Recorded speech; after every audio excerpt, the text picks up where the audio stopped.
आज के इस वीडियो में आपको हम कक्षा 10 फिजिक्स प्रकाश का प्रवर्तन तथा अपवर्तन चैप्टर का और जो नई बुक है उसमें का यानी कि कुमार मित्तल बुक से आपको अंकित क्वेश्चन कराने वाले हैं। और ये क्वेश्चन हम पहुंचे हैं सवाल नंबर 32 पर।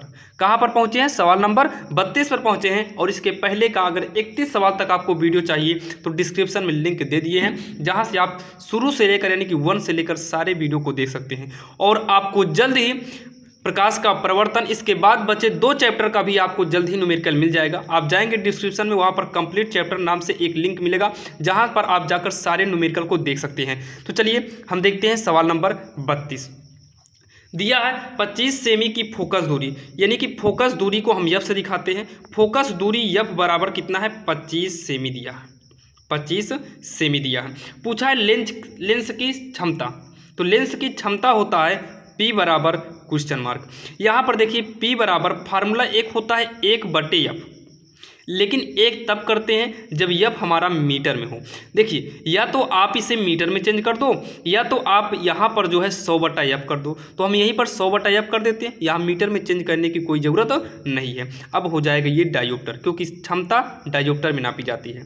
तो यहाँ पर देखिए 100, f कितना है? 25 है। यह कितना है? 25 है। और ये धनात्मक है, यहाँ पर भी धन कर देंगे। डायोप्टर 25 से काटेंगे, 25 चौको 100 होगा, यानी कि प्लस का 4 डायोप्टर। यही हमारा फाइनल आंसर होगा, जो कि बिल्कुल आसान था। यहाँ पर 25 सेमी फोकस दूरी यानी कि एफ बराबर उत्तल लेंस है, तो उत्तल लेंस के लिए धनात्मक ही होगा।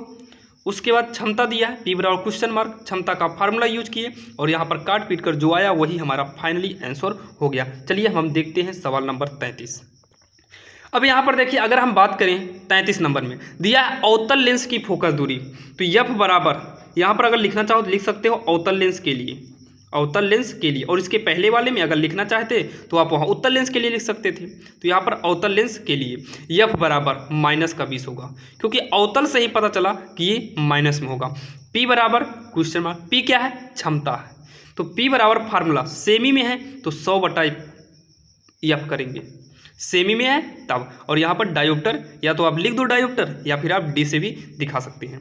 तो 100/-20, क्योंकि माइनस में है। डायोप्टर लिखना चाहो तो लिख दो डायोप्टर, या फिर डी भी कर दो, कोई दिक्कत नहीं। 20 से काटेंगे, 20×5 100, तो आएगा -5 डायोप्टर। और यही इसका फाइनल आंसर हो जाएगा, जो कि देखने में भी छोटा था और आंसर भी छोटा ही आएगा। चलिए अब हम देखते हैं सवाल नंबर 34। अब यहाँ पर देखिए अगर हम सवाल नंबर बात करें 34 की, तो दिया है 25 सेमी फोकस दूरी वाले अवतल लेंस। तो किसकी बात किया? अवतल लेंस। तो फोकस दूरी जो एफ आएगा वो -25 सेमी आएगा। कैसे पता चला माइनस? अवतल लेंस लिख दो यहाँ पर, अवतल लेंस, अवतल लेंस के लिए। उसके बाद क्षमता पूछा है, क्षमता मात्रक सहित, मात्रक का मतलब प्लस और माइनस जो होता है वो सहित होना चाहिए। तो क्षमता P बराबर क्वेश्चन मार्क, P बराबर फार्मूला क्या होगा? 100/f, किसमें? डायोप्टर। तो हो जाएगा 100/-25 डायोप्टर। 25 चौका 100, तो आएगा -4 डायोप्टर। और यही इसका फाइनल आंसर हो जाएगा, -4 डायोप्टर ही इसका आंसर होगा। तो चलिए हम देखते हैं सवाल नंबर 35। अब जो है यहाँ देखिए 35 में एक व्यक्ति के चश्मे में प्रयुक्त लेंस की क्षमताएं, प्रयुक्त लेंस की क्षमताएं, क्षमता का मतलब P दिया है। तो P कितना दिया है? P बराबर -2.5 D, फिर दिया है प्लस का 2। इसका मतलब क्या हुआ कि ये P1 हो गया, और यहाँ पर जो अगला दिया है ये P2 हो गया। निकालना इन लेंसों की फोकस दूरियां बताइए और प्राकृतिक बताइए कि अवतल की हैं या फिर उत्तल की हैं। तो यहाँ पर आप निकालेंगे F1, यहाँ पर निकालेंगे F2। तो F1 यानी कि F का फार्मूला 1/P होगा। देखिए फोकस दूरी हमेशा मीटर में होता है, तो यहाँ पर लिख देंगे मीटर, नहीं मीटर नहीं, सेमी में होता है, सेंटीमीटर में, तो हो गया सेंटीमीटर। तो 1/P, 1 यहाँ पर 2, ये भी किस में हो जाएगा? सेमी में होगा। लेकिन यहाँ पर देखिए अगर सेमी में कहना है तो आपको 100 भी कहना होगा, इसके पहले ही बताए थे आपको। यहाँ पर भी क्या होगा? 100 सेमी, नहीं तो मीटर हो जाएगा। अब यहाँ देखिए F1 बराबर 100, P1 कितना है चेक कर लो, P1 कितना है? 2.5 है, वो भी माइनस का। तो यहाँ पर देखिए F2 बराबर 100/2 है, सेमी रहने दो, प्लस का है तो प्लस कर देते हैं, ये माइनस में था तो पहले ही F1 निकाल लेते हैं। तो देखिए ये सेमी में है, 100 माइनस ऊपर कर देते हैं, एक अंक बाद पॉइंट है तो 0 ऊपर बढ़ जाएगा और नीचे का पॉइंट गायब हो जाएगा। सेमी 25 का नाम 25, 25 चौको 100, एक 0 बचेगा तो माइनस का 40 सेमी हो गया F1। यानी कि पहली फोकस दूरी क्या होगा -40, और माइनस से पता चल गया कि इसकी जो प्राकृतिक है ये अवतल लेंस है। ये क्या है? अवतल लेंस है। यहाँ पर क्लियर हो गया आपका दूसरा है वो पहला वाला आंसर। सेकेंड आंसर जो है 2 से काटेंगे 50 आएगा, तो ये F2 आ गया प्लस का 50 सेमी, और प्लस से पता चल गया कि ये उत्तल लेंस है, उत्तल लेंस है, और यही इसका फाइनल आंसर हो जाएगा। अगर आप जो है स्क्रीनशॉट लेना चाहें तो आप ले सकते हैं।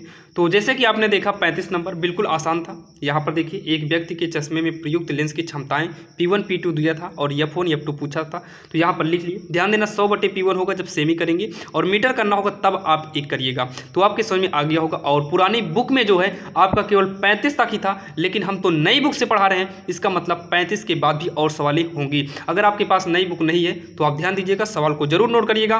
तो चलिए अब हम देखते हैं सवाल नंबर 36। अब यहाँ पर देखिए सवाल नंबर 36, एक उत्तल लेंस की फोकस दूरी F बराबर दिया है 20 सेमी। उत्तल लेंस है तो प्लस का तो करना होगा, यहाँ लिख सकते हैं उत्तल लेंस के लिए, उत्तल लेंस के लिए। और आप बोर्ड एग्जाम में जरूर लिखना है सब उत्तल लेंस के लिए, ताकि एग्जामिनर समझ जाए हाँ ये उत्तल लेंस की बात है, क्योंकि वहाँ पर आप सवाल तो नोट करेंगे नहीं, तो आपको ये डालना पड़ेगा। उसके बाद इसकी क्षमता P बराबर क्वेश्चन मार्क, P बराबर होगा सेमी है तो 100/F होगा, यहाँ पर किस में डायोप्टर, डायोप्टर, तो 100 प्लस का 20 डायोप्टर। तो प्लस को यहाँ साइड में कर देते हैं, 20 पंचे 100, यानी कि प्लस का 5 डायोप्टर, डायोप्टर। और यही इसका फाइनल आंसर हो जाएगा, जो कि बिल्कुल आसान है। तो चलिए देखते हैं सवाल नंबर 37। अब यहाँ पर देखिए 37 नंबर में एक पारदर्शी कांच से बने घनाकार गुटके जिसकी प्रत्येक भुजा 4 सेमी है, प्रत्येक भुजा 4 सेमी है, यानी कि प्रत्येक भुजा 4 सेमी है। तो एक कांच से बने घनाकार गुटका जिसकी प्रत्येक भुजा कितना है 4 सेमी है। मान लीजिए आपके सामने कोई घनाकार लिया जाए, यानी कि कोई घनाकार गुटका लिया जाए। घनाकार तो आपको पता है जो चारों ओर से पैक हो, जैसे कि आप लूडो की गुट्टी देख सकते हैं, घनाकार होता है। या फिर आप जो है कोई भी ऐसा चीज़ देखिए जो लूडो की गुट्टी के आकार का बड़ा साइज का हो, जैसे लकड़ी का भी गुटका होता है, चरकुन्नादार कटा हो जिस पर हम बैठ भी सकते हैं, उसको गुटका बोलते हैं। उसके बाद जो है की तली पर स्थित एक काले बिंदु की आभासी गहराई, आभासी मतलब जो क्लियर ना हो, एग्जैक्टली पता ना हो कि कितना है, की गणना कीजिए, जबकि कांच का अपूर्णांक 1.6 है। तो यहाँ पर देखिए घनाकार गुटका जिसके प्रत्येक भुजा 4 सेमी है, इसका मतलब ये एग्जैक्ट फिक्स है कि वो 4 सेमी है, इसका मतलब ये वास्तविक हो जाएगा। तो वास्तविक, वास्तविक। अब एक काम करते हैं, इसको हम किसी चीज़ से दिखाते हैं, यानी कि चाहे वास्तविक गहराई कर दो या फिर वास्तविक ऊंचाई कर दो। क्योंकि मान लीजिए यहाँ पर कोई गुटका रखा है तो उसकी ऊंचाई होगी, जैसे मान लीजिए यहाँ पर रखा है तो ये इसका ऊंचाई होगा, क्या होगा ऊंचाई होगा, या फिर क्या बोल सकते हैं गहराई बोल सकते हैं। तो आपको यहाँ पर एग्जैक्टली कुछ ना कुछ दिखाना होगा। तो एक काम करते हैं, यहाँ पर वास्तविक गहराई नाम से दिखा देते हैं, वास्तविक गहराई। मान लो पानी में डूबा हुआ है तो वास्तविक गहराई कितना है 4 सेमी। अब वो चमक रहा है, जैसे कि जबकि कांच का अपूर्णांक मतलब वो चमक रहा है, तो इसका मतलब वो आभासी होगा। देखिए एग्जैक्टली नहीं। जब हम कभी रास्ते में जाते हैं तो रास्ते में हमें जो गर्मियों के समय लगता है कुछ दूर पानी है, लेकिन वहाँ जाने के बाद लगता नहीं, वो चमकने के कारण होता है, तो एग्जैक्टली नहीं होता। तो यहाँ पर एग्जैक्ट नहीं दिया है, इसका मतलब ये आभासी गहराई मान लेते हैं। आभासी गहराई कितना है 1.6, ये भी सेमी में ही होगा लगभग। जब ये सेमी में है तो ये भी कितना होगा सेमी में होगा। अब हमसे पूछा है काले बिंदु की आभासी गहराई की गणना कीजिए, आभासी गहराई की गणना कीजिए। यहाँ पर देखिए पूछा आभासी गहराई की गणना कीजिए, यानी कि आभासी गहराई की गणना मतलब ये हमें मालूम ही नहीं है, ये क्वेश्चन मार्क, ये क्या हो गया क्वेश्चन मार्क। और यहाँ पर दिया है कांच का अपूर्णांक, ध्यान दीजिएगा यहाँ थोड़ा बना लेना, कांच का अपवर्तनांक बराबर कितना दिया 1.6 दिया, 1.6 दिया। तो यहाँ पर एक फार्मूला होता है, कांच का अपवर्तनांक, अपवर्तनांक बराबर वास्तविक गहराई अपान में आभासी गहराई, आभासी गहराई। अगर आपको अपवर्तनांक निकालना है तो वास्तविक गहराई में आभासी गहराई को क्या करो, घटा दो, वो घटा करें, भाग दे दीजिए। अब उसके बाद कांच का अपवर्तनांक कितना है, 1.6 है, वास्तविक गहराई 4 है, और आभासी कितना है, आभासी गहराई हमको निकालना है, गहराई ये हमें निकालना है। तो अब यहाँ पर बटा 1 मान के देखिए, इसको यहाँ पर भेज देते हैं, या फिर इन दोनों का गुणा हो जाएगा तिर्यक के हिसाब से, तिर्यक गुणा कर देंगे तो हो जाएगा आभासी गहराई बराबर 1 चौके 4 हो जाएगा। अब यहाँ से हमें आभासी गहराई निकालना है तो आभासी गहराई बराबर हो जाएगा 4, पक्षांतर करेंगे इंटू में है तो बटे में आएगा, 1 पॉइंट का 6 हो जाएगा, तो पॉइंट हटाएंगे ऊपर 40 हो जाएगा, यानी कि 1 जीरो बढ़ जाएगा क्योंकि 1 अंक बाद पॉइंट था, 16 होगा। 8 पंचे 40, 8 दूनी होगा 16, तो 5/2 यहाँ पर किस में ये आएगा, सेमी में आएगा, तो यहाँ पर हम क्या लिख सकते हैं, सेमी। तो अब भाग देंगे तो आएगा 2 दूनी 4, पॉइंट बढ़ाएंगे 10, 2 पंचे 10, भाग देंगे 2.5 सेमी आएगा, और यही इसका फाइनल आंसर हो जाएगा, जो कि आपके समझ में आ गया होगा। यहाँ पर थोड़ा बना लीजिएगा, आभासी गहराई क्वेश्चन मार्क दिया, कांच का अपवर्तनांक 1.6 दिया है। तो चलिए अब आपको मिलते हैं आगे, यानी कि 38 नंबर। अब यहाँ पर देखिए जो 38 नंबर दिया है, एक ऑटो वाहन के पीछे से आने वाले किसी अन्य वाहन को देखने के लिए 6 सेमी वक्रता त्रिज्या वाला एक उत्तल दर्पण लगा, यानी कि वक्रता त्रिज्या बराबर 6 मीटर। ये धनात्मक ही होगा, क्यों, क्योंकि उत्तल दर्पण है। तो उत्तल दर्पण के लिए देखिए लेंस नहीं बल्कि क्या दिया है, दर्पण, ध्यान दीजिएगा, दर्पण दिया है। तो यफ है, वक्रता त्रिज्या r होता है, r, तो r दिया है तो यफ निकाल लेते हैं, r/2, तो r कितना है, 6/2, काटेंगे तो आएगा 3 मीटर, कितना आ गया, 3 मीटर। अब उसके बाद जो है, किसी समय एक वाहन दर्पण से 6 मीटर की दूरी पर, इसका मतलब ये वस्तु की दूरी हो गया, तो वस्तु की दूरी u बराबर क्या होगा, 6 मीटर, और वस्तु की दूरी तो ऋणात्मक ही होगी। फिर तो उस समय दर्पण से दिखने वाले उसके प्रतिबिंब की स्थिति बताइए, मतलब प्रतिबिंब बताना है। तो प्रतिबिंब एक काम करते हैं, प्रतिबिंब जो है v बराबर क्वेश्चन मार्क, v बराबर क्वेश्चन मार्क हो गया। अब यहाँ पर दर्पण के सूत्र से, किसके, लेंस नहीं, दर्पण के सूत्र से, दर्पण के सूत्र से, दर्पण का सूत्र क्या होता है, 1/f बराबर 1/u प्लस 1/v। ध्यान देना, दर्पण का सूत्र यूज हुआ है, कंफ्यूज मत होना। 1/3 हो गया, 1/-6 प्लस में 1/v हो जाएगा, 1/3 इधर आएगा प्लस का 1/6 होगा, 1/v। अब यहाँ देखिए लघुत्तम लेंगे तो 3 6 का लघुत्तम 6 आएगा, 3 दूनी 6, 6 का नम 6, 1/v हो जाएगा। 2 एक कितना होगा, 3/6, 1/v, काटेंगे तो 2 आएगा, 1/2, तो v का नम v हो गया और 2 का नम 2 हो गया, यहाँ पर लगा देंगे मीटर, कितना हो गया, 2 मीटर। क्या, प्रतिबिंब हो गया, प्रतिबिंब की प्राकृतिक यानी कि स्थिति जो पूछा था 2 मीटर। अब क्या पूछा है इसके बाद, आकार की गणना करो। आकार निकालने के लिए हमें फार्मूला यूज करना होगा आवर्धन का।